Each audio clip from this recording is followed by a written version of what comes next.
தமிழக மக்களுக்கு வணக்கம். ஐயா, எனது பெயர் சீனிவாசன்.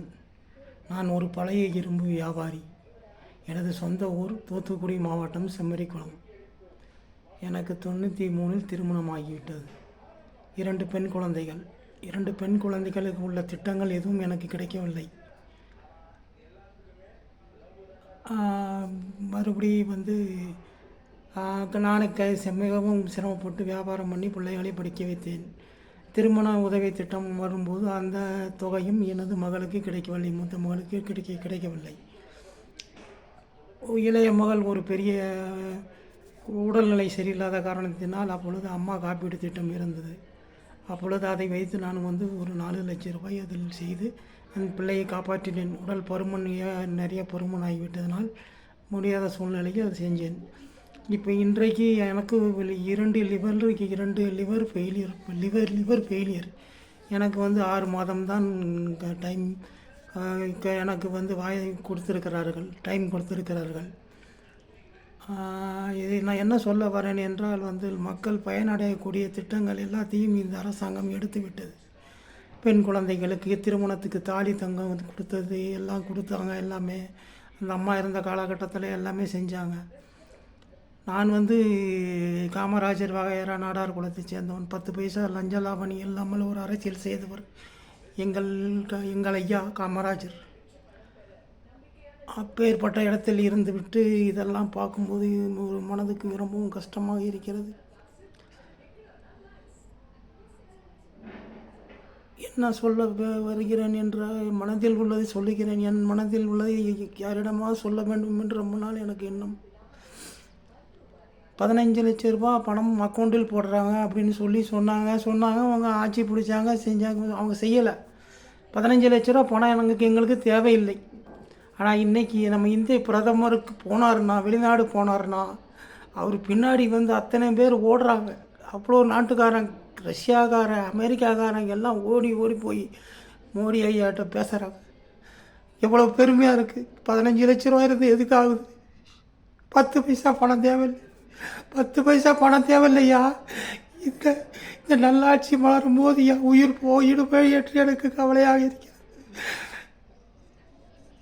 எப்படியாவது ஒரு முறையாவது அவரை பார்க்க வேண்டும். அவர் காலில் விழுந்தால் அவருக்கு பிடிக்காது, அவரை கையெடுத்து கும்பிட வேண்டும் என்பது என்னுடைய ஆசை.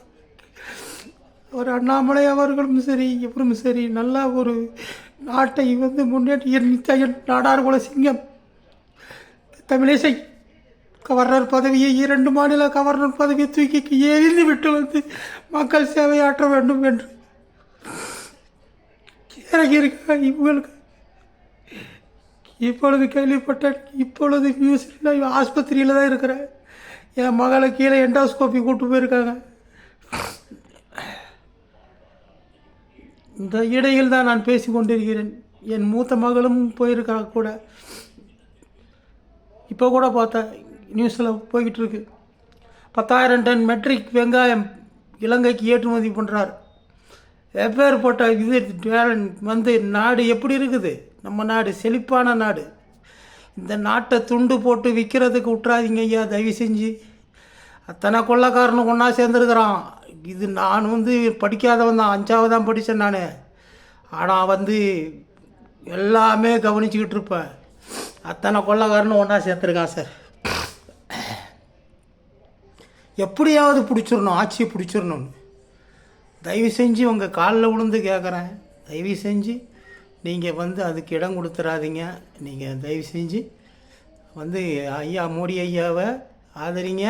துணிஞ்சு இறங்கியிருக்காரு. மக்கள் உங்களுடைய சப்போர்ட்டை வச்சு தான் அவர் இறங்கியிருக்காரு. நான் இத்தனைக்கும் இது விவரம் தெரிஞ்ச வரைக்கும் என் கையை ரெட்டலைக்கு தவிர எதுக்கும் ஓட்டு போட்டது இல்லைங்க. எங்கள் அப்பா, என் குடும்பம் பூரா திமுக. பழநாடார் குடும்பம்னா நீங்கள் செம்மறி குளத்தில் போய் கேட்டு பாருங்கள், பக்கா திமுக. நானும் எங்கள் அப்பாவும் அப்படி அரசியல் பேசுவோம். அந்த அம்மா இருக்கும்போது அந்த அம்மாவை பற்றி நான் பேசுவேன். எங்கள் அப்பா கலைஞரை பற்றி பேசுவார். அப்படி ஆர்கியூமெண்ட் பண்ணிக்கிடுவோம் நாங்கள். அப்படியெல்லாம் இருந்தாலும் இன்றைக்கி நான் என் கையை சத்தியமாக சொல்கிறாங்க, இத்தனை வருஷம் எனக்கு 51 வயசு ஆகுதுங்க. இது வரைக்கும் ரெட்டலையை தவிர என் கை எதுக்குமே ஓட்டு போட்டது கிடையாது. யார் பணம் கொடுத்தாலும் வாங்கிக்கிடுவேன். யாரும் நம்ம நிர்மலா பெரியசாமி, நிர்மலா அம்மா சொன்ன மாதிரி அவங்க அப்பா வீட்டு காசு கிடையாது. அது அப்போ அது வந்து நம்ம சொத்து, எவன் கொடுத்தா நான் வாங்கிடுவேன். ஆனால் போடுறது ரெட்டலைக்கு தான் போடுவேன். ஆனால் தடவையாக எனக்கு இந்த ஒரு எலெக்ஷனுக்கு வந்து ஓட்டு போடுறதுக்கு கடவுள் உயிரை கொடுக்கணும். இன்னும் 3 நாள் தான் இருக்குது. போய் என்னுடைய ஓட்டு முதல்ல தாமரையில் ஒரு குத்தணுன்னு தான் எனக்கு ஆசையாக இருக்குது. எங்கள் தொகுதி வந்து வந்து கூட்டணிக்கு கொடுத்துருக்காங்க மாம்பழத்துக்கு.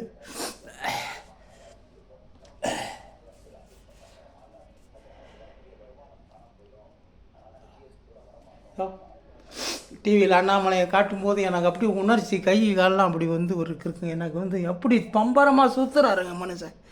அவர்கிட்டலாம் தமிழ்நாட்டை கொடுத்தீங்கன்னா பக்காவாக கொண்டு வந்துடுவார். தயவு செஞ்சு புரிஞ்சுங்க, தயவு செஞ்சு ஒரு வாய்ப்பு கொடுங்க. அவ்வளோதான் நான் சொல்லுவேன். நன்றி, வணக்கம் ஐயா.